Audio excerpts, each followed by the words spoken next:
साहसी बच्चा। एग्जाम खत्म होते ही धीरज भागकर घर गया। उसने अपने स्कूल बैग को मेज पर फेंक दिया। आज उसका मूड बहुत अच्छा था। उसका आज का पेपर बहुत अच्छा रहा। आते ही वह कल के लिए योजना बना रहा था। माँ ने बाहर आकर उसे पानी पिलाया। पेपर कैसा गया? बहुत अच्छा गया पेपर।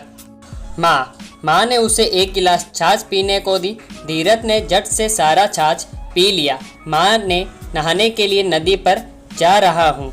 अरे ये नहाने का समय है क्या? तुम्हारे पिताजी को पता चल गया तो तुम्हारी पिटाई करेंगे। माँ प्लीज़ पापा को कुछ मत बताना। और एक वे तौलिया और कपड़ों का थैला लेकर माँ की बात को अनसुना कर बाहर चला गया। सूरज सिर के ऊपर आ चुका था। चलते चलते वे रवि के घर आया। धीरज, रवि, रोहित एक ही कक्षा में थे। एक दूसरे के सबसे अच्छे दोस्त थे। वे पहले ही तय कर चुके थे।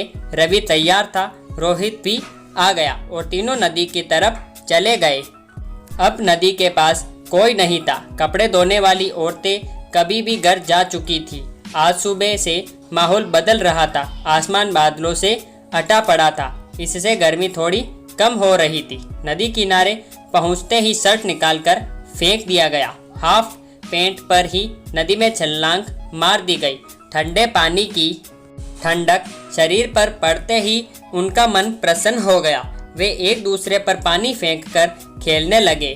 खेलते खेलते स्कूल में आज की घटना के बारे में बात करने लगे। रवि अपने जेब में कागज लेकर गया था।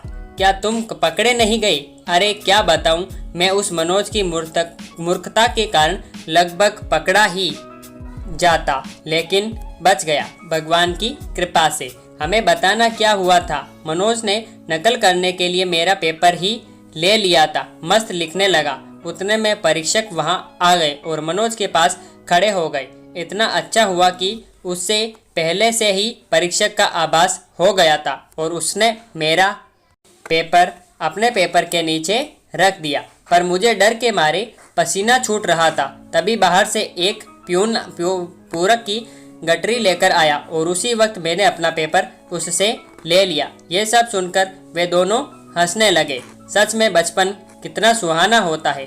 वे गपशप, बचपन के खेल व्यक्ति को उसके जीवन के अंतिम क्षण तक ऊर्जा देते हैं। इसलिए हर किसी के दिल में एक छोटा बच्चा छुपा होता है। अब उनका खेल जोरों पर था। तभी वहाँ एक छोटा लड़का आया। वे कब से इन तीनों की मस्ती देख रहा था। उसे भी पानी में खेलने की इच्छा हुई और वे भी नदी में कूद गया। वे उन तीनों को नहीं जानता था। वे उनके गांव का भी नहीं था, इसलिए उन्होंने इस बात पर ध्यान नहीं दिया कि वे क्या कर रहा है।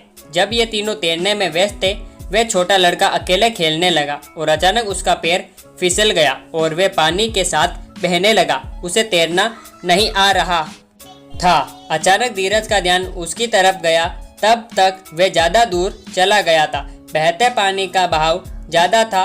फिर वे तीनों खेल छोड़कर उसकी तरफ दौड़े। धीरज अपनी पूरी जान लगाकर उसके पास पहुंचा, लेकिन पानी के तेज बहाव से बने गड्ढे के पास भंवर बन गया था।